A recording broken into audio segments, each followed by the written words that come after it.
Thanks for being a Cross Defense podcaster, for downloading the show and for listening. Hope you enjoyed this episode. It's Love in 3 Acts. We talk about love on trial, love on the cross, and love set loose. The story of the suffering, death, and resurrection of Jesus.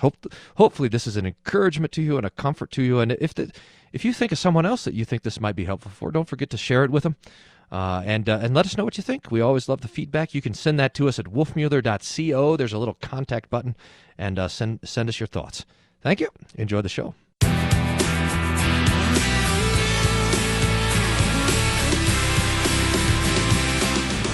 right, welcome to Cross Defense. This most holy of times, most holy of seasons. I'm your host, Pastor Bryan Wolfmueller, and today's show, Love in 3 Acts. You know, one of the things I do in Cross Defense, thinking about the show each week, is I think, what stories can I tell you? And it simply occurs to me today that there is no better story than the story of our Lord Jesus, his trial, his suffering, his death, and his resurrection. And so that's what we're going to do. We're going to give our imagination, our attention, our ears, and our hearts to this account. So, Act 1, Love on Trial. The story begins in eternity, but I suppose we're going to begin it more recently in a garden, the Garden of Gethsemane. It's an old garden. You can visit it now, and there are olive trees in that garden that would have been there to hear the prayers of Jesus, over 2,000-year-old olive trees. This is the most ancient of gardens, and Jesus would go there often with his disciples. It seems like Jesus liked to pray outside. And so after he had washed his disciples' feet and he'd given them his body and his blood to eat for the forgiveness of sins, they left Jerusalem singing a hymn, and they went down through the Kidron Valley and up to the side of the Mount of Olives to this garden.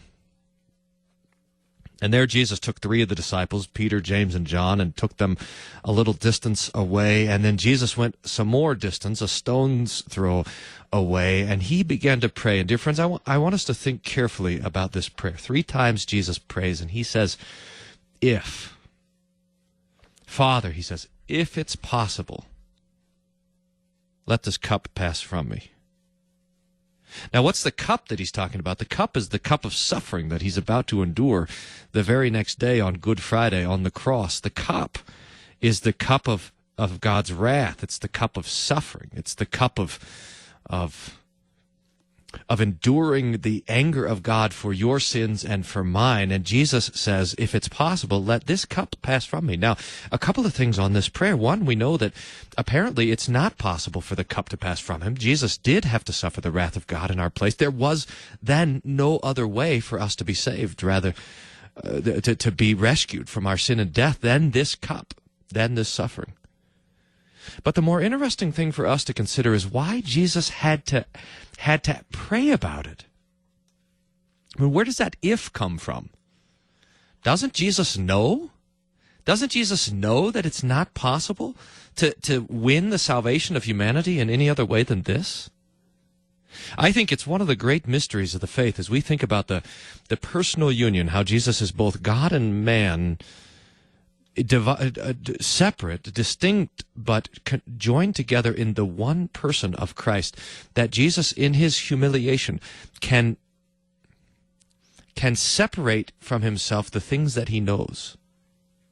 So Jesus knows that there is no other way for man to be saved, but at this moment in the garden, in this agony, as he's sweating blood, as he sees the suffering that's about to happen. And we know from Hebrews that he despises the shame of it as he sees this. And he asks the Father if there's any other way, that he doesn't have the comfort of knowing that, no, this is the only way. He simply has to rely on God. If there's any other way, let this cup pass from me. He prays, he stands up, he goes, and he finds Peter, James, and John. And instead of praying, they're sleeping. They were tired. He wakes them up. Hey, guys, I need you to pray with me. The spirit's willing, the flesh is weak. Watch and pray for an hour, just an hour yet. So Jesus goes away and prays some more. Father, if it's possible, let this cup pass from me. And he comes back and finds the disciples sleeping again, so he lets them sleep. And he goes and he prays a third time. Not my will, but thy will be done. And he commends himself to his heavenly Father, and he stands and he goes and he finds the disciples and he rouses them and says, wake up, the time has come. Here come the bandits with Judas at the head, and he comes and gives, you could just imagine it in the dark. They don't know who to arrest, and so he goes and grabs Jesus and gives him a kiss, and they go to arrest him. Who do you seek? Jesus, I'm he, and they fall over, and Peter's slicing the guy with the sword, and he fixes Malchus's ear. Jesus heals him, and he says, let these guys go, and he hands himself over, and so they bind him, and they lead him to the house of Annas, the father-in-law of the high priest. And this is going to be the first of the 5 trials of Jesus. It starts, I suppose it depends on how we're counting time. In the Jewish way of counting time, we're already at the beginning of Friday. Remember, the day starts when the sun goes down, when you can see 3 stars at a glance. That's when the new day is. Our reckoning would probably be late on Thursday night. And Jesus is going to be tried all through the night. First to the house of Annas, where they're plotting how to make this thing go forward. I mean, they're breaking all sorts of laws. You're not supposed to have trials at night. You're not supposed to execute someone on the day that they're tried, etc., but they're trying to figure out how to manage this stuff. So they do a little bit of work, and then they send Jesus with Annas, and they gather at the house of Caiaphas, the high priest, and this is going to be the second trial. This is the trial before the Sanhedrin. We'll remember that the Sanhedrin was invented at the time of Moses. It's amazing to think that this old and ancient and venerable institution started at the suggestion of Jethro, Moses' father-in-law. Remember, Moses was getting worn out from hearing all the people's complaints, and Jethro says, well, set people over the people, and set them over the people, and he built this hierarchy of justice so that there was a way that only the trickiest questions would come to Moses, and the judges below him could make the decision on some of the lower cases. This is the origin and the institution of the Sanhedrin. The ruling elders in Israel made up of the Sadducees and Pharisees and others. And now this thing that Moses had instituted to see to it that justice was happening is being used for the greatest of injustices. But still they're trying to follow, it's something to read how the trial through the night went. They're trying to find accusations against Jesus. So they'll bring in one witness and another, and they don't agree with each other. One person and another, and they don't agree with each other. And finally, the closest they get is they say, this man said, tear down the temple and I'll build it in 3 days, which is what Jesus actually said. He was talking about the temple of his body, but that's probably the thing that sticks the most.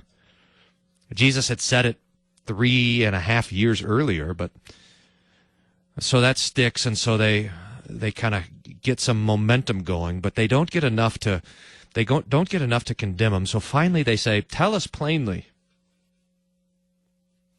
Speak plainly. Are you the Christ?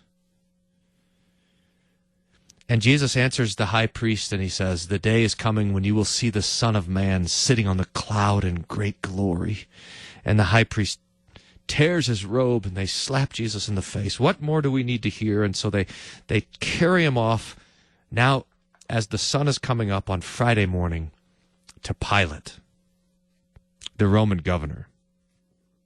Now, to understand what Pilate's doing there involves a little bit of a history lesson. Remember Herod the Great, the guy who tried to kill Jesus when all the babies were being slaughtered in Bethlehem? He died, and the kingdom was divided into 3 parts. His 3 sons were ruling, but I think it was Philip who was ruling over Judea in the middle. He was just pretty much a failure, and so after just a few years of his reign, Rome took over and said, we got it, and so they gave Judea a governorship. And Pilate then was the appointed Roman ruler to rule over Judea, Jerusalem, and the surrounding areas.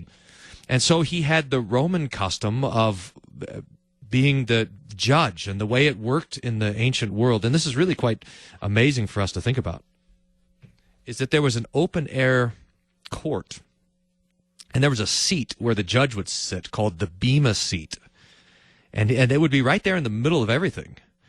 And when the judge was sitting on the Bema seat, then anybody could bring anyone to trial, and the trial would unfold right there, right in front of them. You can see the Bema seat still. For example, if you go and visit the ruins of ancient Corinth, there's the Bema seat where where Paul would have stood to the Seneca's brother, who was the procurator there in Corinth, or in Philippi too, ancient Philippi, the ruins there. There's a bema seat. You can see it, and it's right there at the forum, and it's out in front of the government, the palaces and everything. Well, so they had set that up in Jerusalem, so there was a judgment seat, and Pilate was apparently early in the morning there, sitting on the judgment seat, and the Sanhedrin, these Jews, bring Jesus before him, and this is going to be his third trial before Pilate. And they stand him up before Pilate, and they make accusations of him, and Jesus doesn't answer a word, and he says, "Don't you know that I have the authority to set you free or to loose you?" And Jesus says, "You have no authority over me unless it's given to you by the Father in heaven. Are you the King of the Jews?" Jesus says, "Are you asking this, or is another say this of me?" And so forth. And so the first trial before Pilate goes, and it seems like as we dig into the Passion that Pilate is trying to figure out all along how he could possibly release Jesus, how he could let him go. In fact, remember, his wife has a dream, and I think this is going to be when Jesus goes to Herod and then comes back to Pilate, and Pilate's wife says, have nothing to do with that righteous man. But Pilate, as a case study, is particularly interesting. He is driven by fear. He doesn't want things to get out of control. So he tries to manipulate things. Instead of just being straightforward, he tries to maneuver and make things work out. And his name is now really synonymous with the trial and crucifixion of Jesus. Crucified under Pontius Pilate. Even though if Pilate would have had his way, Jesus wouldn't have been nowhere near the crucifixion. But still, he didn't have the courage to stand up for his own convictions. He was led by the crowds. He was a politician, really. Anyway, Jesus is there early in the morning before Pilate.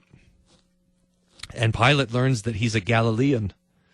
And Herod, who was the son of Herod the Great, who normally was up in Galilee and who ruled over that place, he was down in Jerusalem for the celebration of the Passover. And when Pilate hears that Jesus was from Galilee, he sends him to go see Herod. And so this is going to be Jesus' fourth trial. He goes before this pagan, hedonistic fellow, Herod.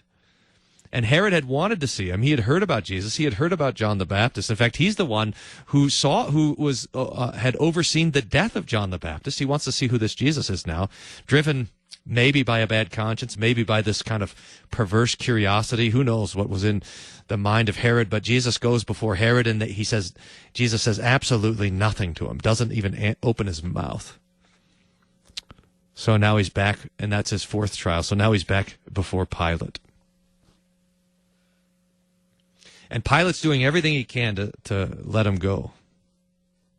In fact, Pilate had figured this. He figured that the Jews had Jesus there because they were jealous. And so Pilate thinks that he can win over the Pharisees if he can get the crowd on his side. And so he tries this strategy. He's going to try to release the Jesus and have Barabbas crucified. Barabbas was a robber, a murderer, and a violent rebel. And he was slated to be crucified that day. That's why there was 3 people slated to be crucified. That's why there was 3 spots that were open, 2 thieves and this Barabbas. And so Pilate says, "There's a custom that I would release for you 1 prisoner on the Passover." It's like presidents who pardon people at the end of their term. Apparently there was this custom in Jerusalem that the governor would release 1 prisoner on the Passover, and Pilate figured, no, this is going to be no problem. In fact, when he came up with this plot, no doubt his heart was cheered. He says, "This is going to work for sure. I'll just get the people to cry out for Jesus to be released instead of Barabbas." After all the people had sung the praises of Jesus when he came into town. All the people like Jesus. It's the Pharisees that want to destroy him. And so he says, "This will be great. I normally release. Who do you want me to release to you?" And the Pharisees go around and they stir up the crowd so that the crowd, much to Pilate's chagrin, says, "Give us Barabbas." Barabbas? You want Barabbas released? He's the worst. You should want him locked up. No, give us Barabbas. What should I do with this man called the King of the Jews? What should I do with Jesus? And the Pharisees stoke up the crowd and they cry out, "Crucify him."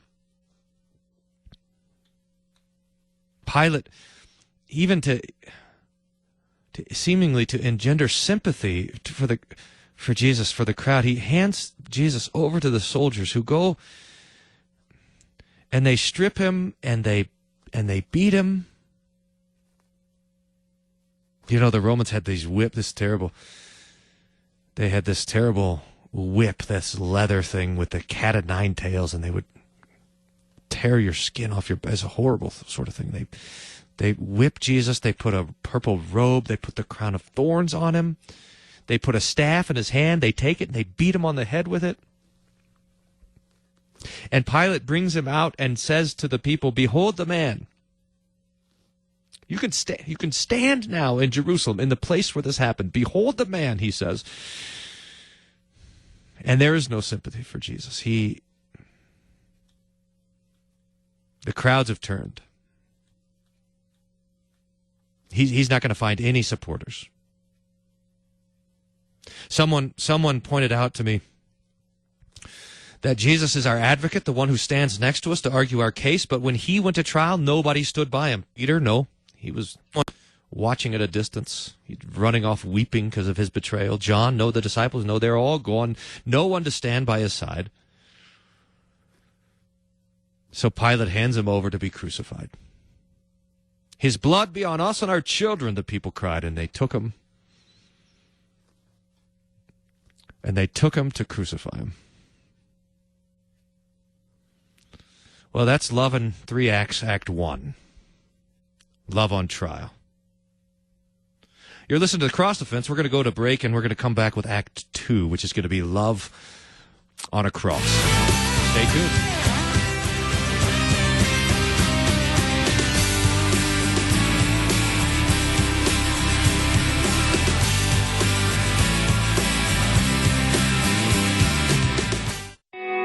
Bethany Lutheran Church in Fairview Heights, Illinois, offers services every day of Holy Week through Easter Wednesday.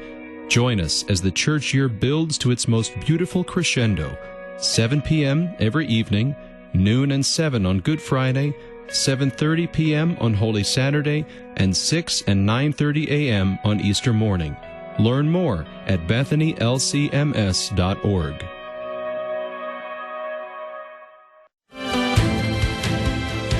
Martin Luther called him a theologian by nature. He was Luther's close friend and contemporary. He was the only nobleman in Luther's inner circle and one of the first evangelical Lutheran bishops. Thursday on Issues Etc., we'll visit with Dr. Robert Kolb, author of the Issues Etc. Book of the Month, Nicholas von Amsdorf, champion of Martin Luther's Reformation. Issues Etc., live weekday afternoons from 3 to 5 on KFUO. Hi, I'm Gary Duncan, the General Manager of Worldwide KFUO. We promote our various programs. We ask you to listen to your favorite show. We ask you to support our broadcast ministry, and we thank you for that support. But maybe we don't ask you to pray for us as much as we should. Please pray for the staff, management, radio hosts, and volunteers here at Worldwide KFUO. Pray that the message of salvation through Christ is heard clearly by listeners around the world. Pray that we continue to reach into those areas that are hostile to the Word of God. Pray that KFUO continues to reach those people desperately needing to hear the good news message. And pray that God continues to bless us financially through the gifts we need to continue our broadcast ministry. Thank you for listening, supporting, and praying for Worldwide KFUO. You truly are appreciated. We are the messenger of good news, AM 850 in St. Louis, worldwide at kfuo.org.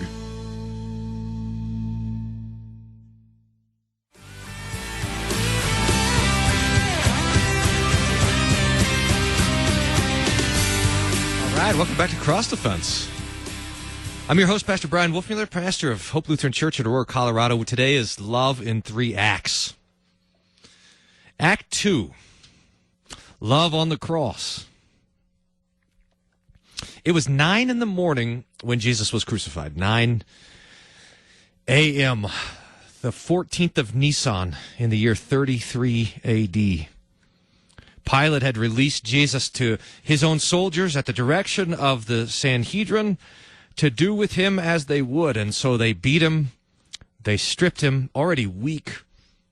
They strapped the upper beam of the cross to him so that he could carry it out to the quarry, to the trash heap, to Golgotha, where he would be crucified with 2 other malefactors. evil doers. To be numbered with sinners. Jesus is so weak already.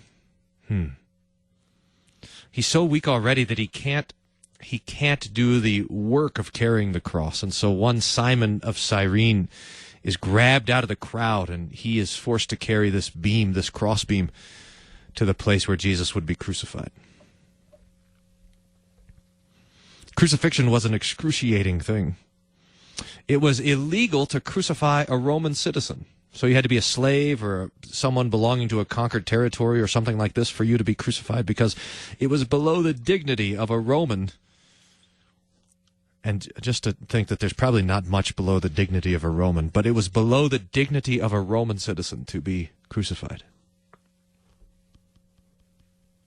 Paul says in Philippians that Jesus humbled himself to the point of death, even to death on the cross. And this excruciating death is what he would now have to bear. Now, normally crucifixion would take days to kill a person, and you would be hanging there on the cross for these hours, days, in fact, as a testimony of your own crime. That's why it's so important that the crime was written and posted over the head. It's like a billboard. So when people are walking into Jerusalem, you see the sign there. And there's a guy hanging there, moaning in agony, and it says over the top of his head, adultery or murder or thief. And you can be sure that when you walk into town, all your plans to be a thieving, adulterous murderer you're second guessing that when you see this agony there. So Jesus is led to be crucified, and Pilate has written the crime over his head. Jesus of Nazareth, King of the Jews. When the Pharisees, the Sadducees, the Sanhedrin see it, they go back to Pilate and they say, no, change it. You can't say King of the Jews. He said I'm the King of the Jews. And Pilate said, what I've written, I've written. You got what you wanted, leave me alone. I'm trying to appease my conscience in this whole mess. It wouldn't work. So Jesus is carried out to this place, or drug out to this place, already weak and bloody, whipped and beaten, and they lay him down and they nail him to the cross. One nail through each hand, one nail through the feet, to pin him there to die. And they lift him up and they lower the cross down into this socket of the earth so that it stands there. And there Jesus would hang in his agony for 6 hours, 9 o'clock until 3 in the afternoon, when he would die. From this pulpit, Jesus preaches 7 sermons. At least we have 7 words, and 3 of them are prayers. The first word and the last word of Jesus are prayers to his Father. The first really kind of sets the mood. Jesus looking down at the soldiers, unbelievable, and looking at the crowds of people walking by and wagging their heads, and even looking at the Pharisees who are there mocking him. He says, Father, forgive them.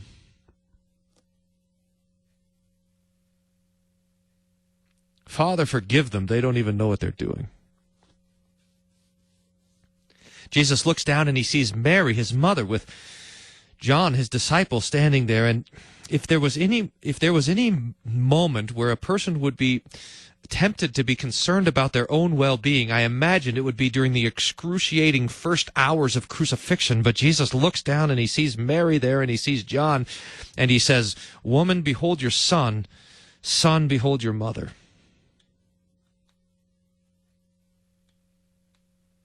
These 2 thieves on the left and on the right of Jesus are railing at him, but one of the thieves sees the things that are happening, and he sees the way that Jesus is suffering, and he must have been suffering in such a way that this thief could hear the word of God in the life of Jesus, and he stops railing against him, and he has a change of heart. In fact, he has faith, and he says to the other thief, hey, you and me are suffering what we deserve, but not this guy. He didn't look at him. He's right. He didn't deserve this.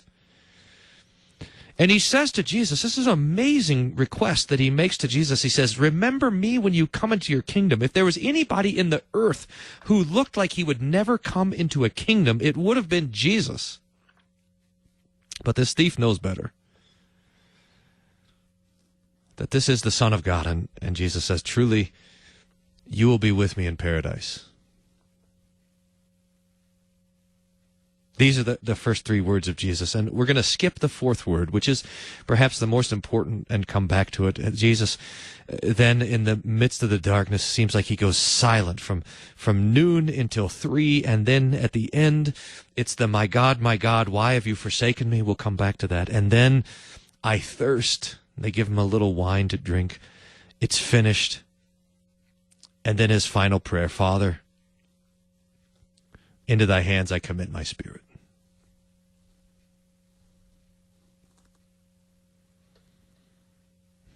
In a beautiful introduction to Psalm 22, Martin Luther outlines the 3 types of suffering that Jesus endures on the cross. And I think this is very helpful for us to meditate on. Because I think when we think of the cross, at least when I think of the cross, I think of the physical suffering of the cross. But the point of the physical suffering is not our salvation. I mean, after all, the thieves next to Jesus were suffering also physically. Now, you might say, well, they weren't beaten or whipped, but they could have been. I mean, it is quite possible that people have suffered worse physical, excruciating pain than Jesus suffered on the cross. I think that's a possibility. But the physical pain is pointing us to something deeper, something more profound. But the physical pain is helpful for us to meditate on because it's something that we can understand. You can imagine in some ways the pain of having a nail driven through your hand, or having your arms out of socket, or having to lift up on nails through your feet to catch a breath as the fluid starts to press in on your heart and it beats harder and harder. You can imagine thorns being pressed into your scalp and blood running over your eyes and all this sort of excruciating stuff that Jesus endured. You can imagine that in some ways, and I suppose that's helpful because it helps us get a sense of the other suffering that we can't imagine. But interestingly enough, the Bible spends very little time describing the physical suffering of the cross. In fact, the thing that it spends most of its time on is the second kind of suffering that Jesus endures. It's the shame of the cross. Hebrews 12 tells us that Jesus endured the cross, despising the shame. Now, what's the shame? We know that Jesus was stripped for his beating with the soldiers. That's what the text says. He was stripped. And then they put his robes back on. There's some question as to whether Jesus was crucified, in fact, without any clothes on or at all. That was the typical way that a person would be crucified. Now, some historians have indicated that the Jews had asked for special provision to have a small covering over the people who were being crucified so it wouldn't offend their sensibilities. In the ancient world, everybody would run around naked, and the Jews were always offended by that. And maybe there's a way that the loincloth that we normally have on crucifixion is a historically accurate sort of thing. Maybe not. We can't be sure. But we know that they were gambling for his undertunic, that Jesus was bare before the world. That's shameful. In fact, we can think of that ourselves. If I asked people in Bible class this, I said, what would you prefer? That that you would be punched in the face, or that you would be stripped in front of a crowd? And almost everybody says, punch me in the face.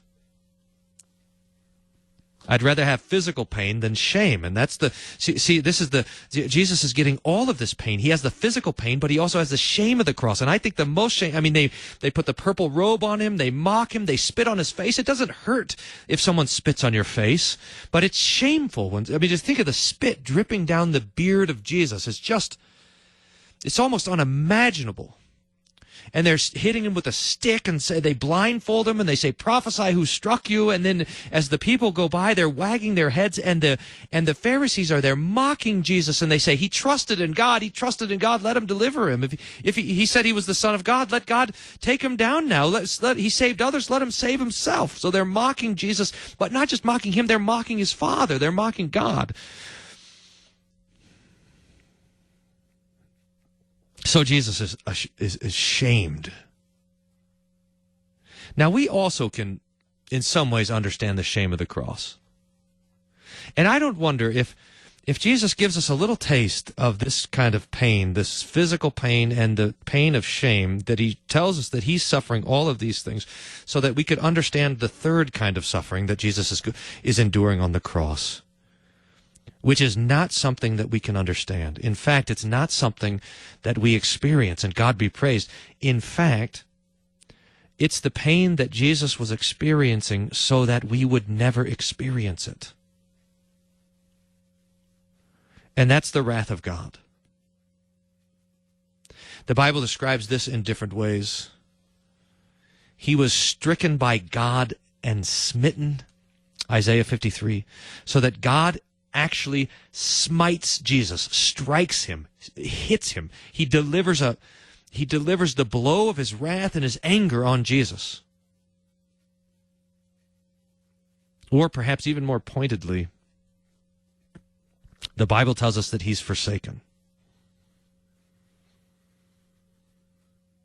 My God, why have you forsaken me? Eloi, Eloi, lama sabachthani. We have it quoted in the Aramaic and in the Hebrew for us from Psalm 22 in the Gospels, both in Matthew and in Mark. And this is the most important part, because Jesus was not just on the cross suffering the wrath of Rome, the wrath of the Sanhedrins, the wrath of the Jewish people, the wrath of the Roman countrymen. He was not just suffering the wrath of humanity, the wrath of the devil, or the wrath of the world. Jesus was suffering the wrath of God. God made him who knew no sin to be sin for us, so that Jesus is the Lamb of God who carries away the sin of the world. He carries our sin, and he's taking now on the cross our punishment for the sin, so that Jesus, there being the sin bearer, is despised and forsaken by God. That's the darkness that covers the face of the earth from noon until 3. Someone said that it's like God has turned his face on Jesus. I think this is an accurate way to think of it, that God says, I don't want anything to do with you, that this eternal fellowship of love between Father, Son, and Holy Spirit is now split up. And that Jesus is forsaken by God. Now, I think it's a maybe subtle but important point to note that there are 3 prayers that Jesus prays on the cross. The first and the last are, my Father. Father, forgive them. Father, into your hands. But this third and middle prayer is not to my Father, but rather to my God. In fact, I think we can understand that it's not here the Father forsaking the Son, but in fact, it's the Father and the Son and the Holy Spirit forsaking Jesus. All of God. Oh. That is the wrath that Jesus is suffering. And now, friends, I'd like to invite you to consider that this not only is a statement that Jesus makes, my God, you have forsaken me, but in fact a question.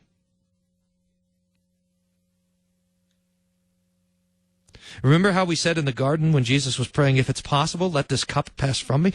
That even though Jesus knew almost his whole ministry that there was no other way for him to win for us the atoning, to do the atoning work and to rescue and deliver us, he knew that he had to suffer and die. He says, it's necessary for me to go to Jerusalem and be rejected and crucified and on the third day rise again. He knew that was necessary, but now in the garden, his humiliation reaches such a depth that he doesn't know if there's another way and he has to trust God.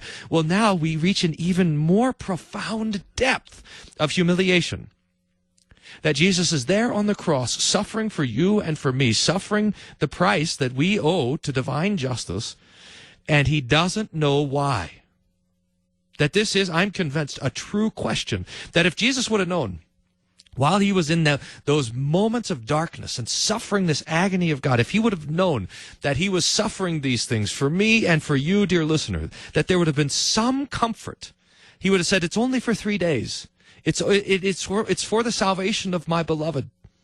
It's to win this great victory over sin, death, and the devil. I'm doing this for a purpose and for a reason. You know that if you know why you're suffering, that gives you confidence to be able to suffer. But anything that would have given Jesus any comfort at all was removed from him. That, to say it as clearly as I can, that Jesus removes from himself the knowledge of why he's suffering, so that there would be no comfort for him, none at all. All comfort is completely removed so that he can suffer such a profound suffering and death that it can be the suffering that wins for you and me God's joy, God's smile, and his mercy and his love. My God, why have you forsaken me? Our fathers trusted in you. They trusted in you, and you delivered them. They cried out to you, and you heard their prayers. But me, I'm a worm and not a man, he says. Oh. So that Jesus suffers, and remember, Jesus suffers physically, Jesus suffers emotionally, or the shame of the cross, but the suffering that wins for us salvation is that Jesus suffers the wrath of God.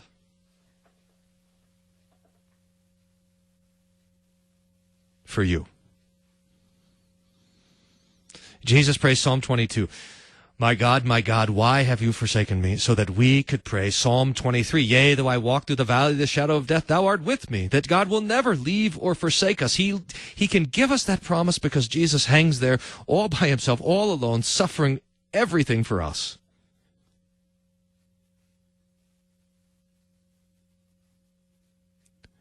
He didn't know why, but we do.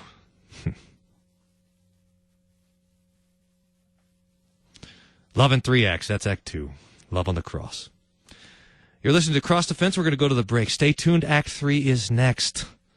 Love set loose. Stay tuned.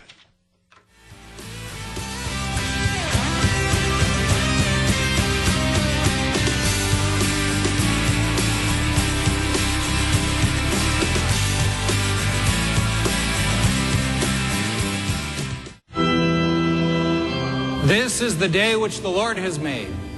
Let us rejoice and be glad. For the lonely and homebound, for the grieving and dying, and for all those who are afflicted in body, mind, and spirit, especially for... Join us for a live broadcast of Chapel at the LCMS International Center weekdays at 10 a.m. on KFUO. Listening to KFUO on your smartphone is so easy to do. Smartphone assistant, play KFUO. Playing KFUO radio. You can also visit the place where you get your apps and download the KFUO app. You can also go to the KFUO homepage. Wow, the KFUO homepage is customized to fit your phone with an easy-to-find listening button. When you're on the webpage, you can browse for more information. You can listen to KFUO 24 hours a day at KFUO.org. Don't forget about Facebook, facebook.com/KFUO radio. Now you're just acting like a know-it-all. Abraham Lincoln died on this day, April 15, in 1865. His assassination by Confederate sympathizer John Wilkes Booth was less than a month after beginning his second term. Lincoln's second inaugural address set a different tone than his first. At just over 700 words, it included 3 direct quotes from the Bible, Matthew 7:1, Matthew 18:7, and Psalm 19:9, and focused on the horrors committed by both the Union and Confederacy, and the emerging crisis of authority as both sides asked God for favor. Lincoln said, "Both read the same Bible and pray to the same God, and each invokes his aid against the other. The prayers of both could not be answered. The Almighty has his own purposes." Engage with the Bible and its extraordinary place in American history. Brought to you by Museum of the Bible in Washington, D.C.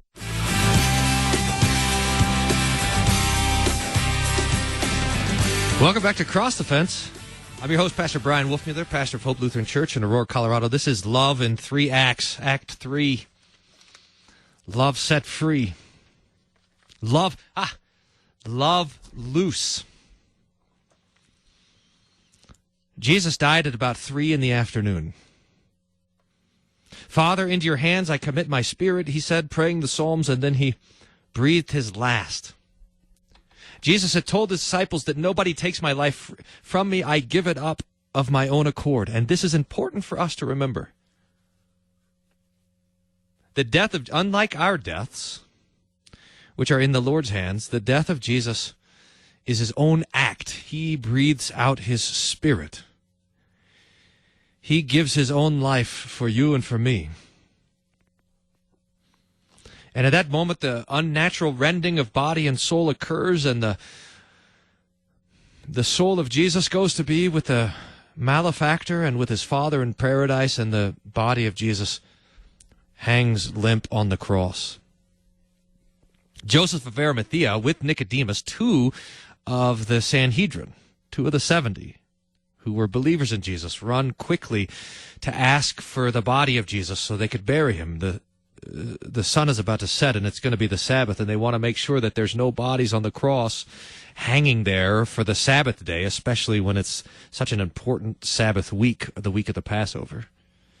Pilate is astonished that Jesus has already died. Remember, crucifixion would normally take days, hours for sure, and they had to go and kill the other guys being crucified by breaking their legs so that they could no longer lift themselves up to get a breath of air. But when they come to Jesus, they find that he's dead already. So the soldier puts a spear into his side, and out comes blood and water. In goes you and me, hiding safely in the side. So they hastily go and take the body of Jesus off of the cross. You got to imagine it. I think it's one of the incredible things to imagine. They put the rope or the cloth up over the crossbar, down under the arm of Jesus, around his chest, back behind his back over the crossbar, so that as they pry the nail out of his hand that's holding him up and his body flops over like this, they're able to hold him up, and then they, with a crowbar and a ladder, pull the other nail out of the wood, and they lower the body of Jesus, and they wrap it in a cloth, and they take it quickly to a grave that Joseph of Arimathea had recently purchased, maybe even recently dug in a garden that wasn't far away. And they hastily wrapped his body, and they put it in the grave, and they seal it. They roll the stone over the grave, and they put a seal on it. They were, in fact, it's an amazing thing to me that the enemies of Jesus were more worried about the resurrection than the followers of Jesus. Jesus had said time and time again that I'll be crucified, I'll die, and I'll be raised on the third day, and his disciples had not believed it. But the enemies of Jesus had, so they set a guard, and they set a watch, and they sealed the tomb like this. Now, we want to just think, perhaps, to get the picture right, about how the tombs were, especially in Jerusalem, and in these kind of rocky places. The tombs were not down into the earth, but into the side. They were like a cave, and the tombs would be multi-use tombs. You know, we hear the prophecy that Jesus will lie in a tomb that's never been used before, and we say, well, what are the other options? How can you reuse a tomb? I mean, we'd think that once you have a grave, that's it. You have a grave, but in the ancient world, you would reuse the tomb, and the way that it would work would be that you had this cave, and it would have maybe like 2 or 3 or 4 niches on the side, and when someone died, you would go and it would have a table in the middle, and you'd lay them on this table, and you'd prepare the body with lots of spices, maybe 100 pounds of spices, all wrapped in these linen cloths, and then you'd set the body in one of these niches. And you'd seal up the tomb, and you'd hope that nobody else died for a few weeks at least, and the body could decompose to a certain extent. And then you'd go normally on the anniversary of the person's death, and you'd go back to the grave, and you'd open the grave, and you'd go and you'd grab the body, and you'd unwrap it, and the thing that would be left would be the bones. And so you'd take the bones, and you'd put them in a bone box, an ossuary.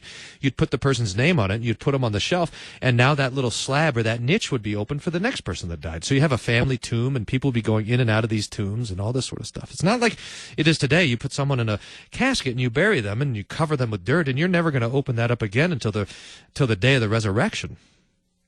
You would go in and out of these graves, which is helpful for us to remember, because when people went to find the grave where Jesus was, it's not like it would have been difficult. They would have known these things. You would go to the grave, and sometimes the graves were more permanent structures than even the homes. The graves were made out of stone. The houses were made out of wood. Anyway, they hastily prepared Jesus for burial, and they put him in this new tomb. They put him to the side there. They rolled a stone over it. They seal him up, and everyone goes away They go away sad. That's not enough, though. We need something more. They go away dark. They go away hopeless. You remember 3 days later when Jesus finds two of the disciples walking on the road to Emmaus, and he says, "Why are you so gloomy?" They say, "Well, haven't you heard? Are you the only foreigner in these parts that Jesus has died? And we had hoped that he was the Messiah." Now, this is the thing. This is the attitude. We had hoped. We used to hope that Jesus was the one, but that hope has been crucified, died, and buried. We used to trust that Jesus was our Savior, but that trust had been crucified, died, and buried. When Jesus died, all their love did not die. We know that. They certainly continued to love Jesus, but their hope and their faith had died. What do they have to hope and trust in? And they're afraid. Every time we see the disciples, we hear the stories of the disciples after the death of Jesus. They're all huddled in a locked room because they're afraid, because they know that as it goes with Jesus, so it'll go with them. And that if Jesus is considered the author of this sedition and this rebellion, then they're going to be arrested, rounded up and arrested, and the things that happen to Jesus will also happen to them. It's why I think it's the women who go to find Jesus and do the burial work on his body on Easter. The disciples are too afraid. But Jesus, meanwhile, takes his Sabbath rest. He stays in the tomb all through the night, the morning, the day on Saturday, and into the night on Sunday, and then early on Sunday, he says, "That's about enough. I've had enough of this being dead." And early on Sunday, he is raised. His body and his soul joined back together, and he sits up. He takes off the cloth that was wrapped around his head, and he folds it, and he puts it there, and he walks out of the grave. The Bible tells us, by the way, that it's the angel who moved the stone, and he didn't move the stone so that Jesus can get out. Jesus, now raised, is more real than the stone, more real than the doors. He just walks through stuff and appears here and there just however he wants to. It's the angel who rolls away the stone so that the women can come in, and the disciples can go and see that Jesus is raised. It's beautiful. Now, there's a lot that happens. In fact, we want to make note of this, that the skeptics will use the accounts of the resurrection of Jesus to show that the Bible contradicts itself. It's true that when you read Matthew, Mark, Luke, and John on the resurrection, it is a chaotic account. But I want to give you the secret to making them all mesh together, and that is to note that the disciples are staying in different places. The most likely is that John and Peter are staying in John's house, and that the other 9 disciples are staying with Mary and Martha and Lazarus over in Bethany. So when the women are going to the different places to find the different disciples and giving the different reports, there's actually 2 places where they're going until finally in the afternoon they all get together back in Mark's house in the upper room. So if you just keep that account in mind, that Peter and John are in one place and the other 9 are in another place, then the whole Easter account just starts to mesh together, really quite beautiful, so that Mary Magdalene and the other women go early in the morning, and as soon as Mary sees that the tomb is open, she runs to tell John and Peter, who race to the tomb, and Mary follows them back, and they go and they see, and John believes, but nobody else does, and then Mary's there in the garden after those 2 leave and go back to find the others, and Jesus appears to Mary. And she can't even see that it's Jesus, and she has this veil of tears. She thinks that maybe it's the gardener come to tidy things up after the Sabbath or something. And if you know where they've put him, tell me, so I can go. And Jesus says to her, "Mary," and that's it. He just says her name. And she turns, "My Lord and my God," and there is Jesus standing before Mary, raised. "Oh, go tell Peter, the disciples, to meet me in Galilee," he says. And then he goes and he walks halfway to Emmaus. Well, no, he walks all the way to Emmaus with 2 other disciples. And what starts to become clear to us as we read the accounts of Easter Sunday is that Jesus is now beyond the reach of sin and death. Now, before we move too far from the empty tomb, let me make this point, and then I want to start working on the story and the joy of Jesus in the resurrection. And that is that for whatever reason, we are not used to thinking of ourselves as destined for the resurrection. We normally think that when you die, your body goes to heaven and your soul goes to heaven, body goes to the ground, and that's it. That's how it is forever and ever. But no, you will be raised. And so we have to know this, that the same body that's buried is the body that will be raised. And how do we know this? Because Jesus took his body out of the grave, so that your grave will be as empty as the grave of Jesus. That's our hope. That's our confidence. That's what we're looking forward to. This body that you have now, you say, well, what if I want a new body? Well, it will be new. It'll be made new. It won't have any of the effects of sin. So you can rejoice in that. It's raised perishable. It's sown perishable, buried perishable, raised imperishable. Perfect. A spiritual body even. Can you imagine it? A spiritual body. Your body without sin. That's what you have to look forward to, and that's what Jesus has. There's this contrast in almost all of the resurrection accounts of the almost, in some ways it's almost offensive joyfulness of Jesus contrasted with the gloominess of the disciples. For example, Jesus is walking with two of the disciples on the road to Emmaus, and he plays hide and go seek with them. He covers so that they can't recognize him, and he walks up next to him, and he says, "Why are you guys looking so gloomy?" You would think that Jesus, on the day of his resurrection, would have something better to do than walk beside two of his disciples and pretend that it's not him.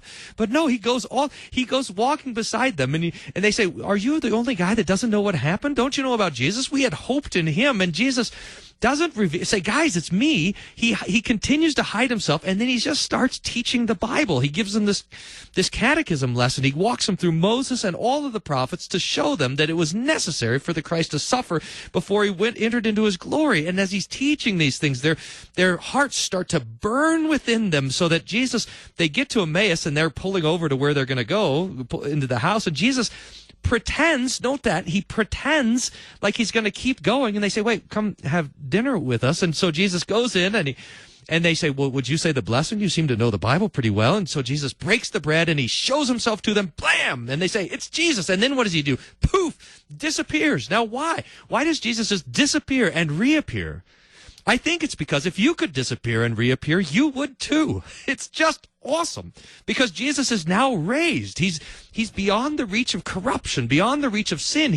There's nothing holding him down, nothing holding him back, and so he disappears, and they run back to Jerusalem, and they find the upper room. "We saw Jesus," and they say, "Well, he was just here too. He just appeared in the midst of us, and then he disappeared." And what did he do when he appeared to them? He breathed on them, and he says, guys, look at this. Put your hand in my side. Look at this scar. It's like the kids, the kids on the baseball team showing each other their scars. Look at this one. And look at this one on my hand. Look at this. Don't be unbelieving, be believing. And he finds them fishing, and he says, "Throw the net on the other side." And they drag all these fish in, and then Jesus says, "Well, here's some fish already on the coals." Jesus is, from our perspective, Jesus is playful. And why not? Because Jesus is beyond the reach of sin. He's beyond the reach of the devil. He's beyond the reach of the grave. He's beyond the reach of death itself. Jesus is beyond the reach of the wrath of God. He's done what he came to do. He's accomplished it. It's finished. He's won for you and for me the joy and the kindness of God's everlasting grace. He's won it for us, and now he's delivering it to them, to us. How can he not be joyful? Jesus is almost, he shines so brightly, especially in the midst of the gloom of the disciples. But here's the point. It's not just Jesus that's beyond the reach of sin. Do you know where this is going? It's not just Jesus who's beyond the reach of the devil. It's not just Jesus who's beyond the reach of death. It's you too. You. Because you were buried with Christ, you will be raised with him. Jesus was there suffering all this stuff so that you wouldn't have to. His death is for you.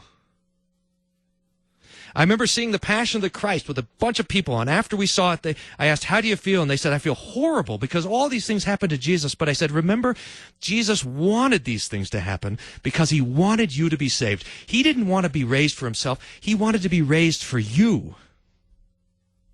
So that this joy of the death of Jesus and the resurrection of Jesus is meant for you. for your life, for your salvation, for your unassailable joy. That's love in 3 acts. Thanks for listening to Cross Defense.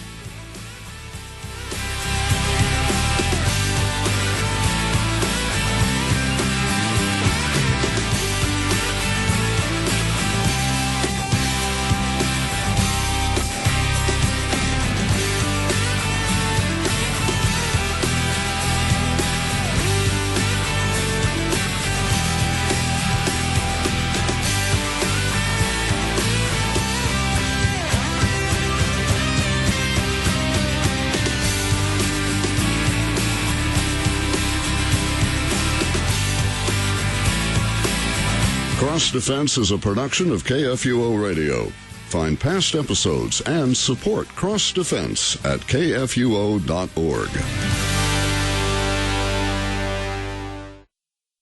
Holy Week is a special time of year where we spend our life, our energy, our ears, and our hearts meditating on the death and resurrection of Jesus. But this is really our Christian life, not just this week, but our whole lives. We want to rejoice in the fact that Jesus was crucified and buried and raised, all for us. Christ is risen, truly risen. He is risen indeed. Hallelujah. Thanks for listening to Cross Defense.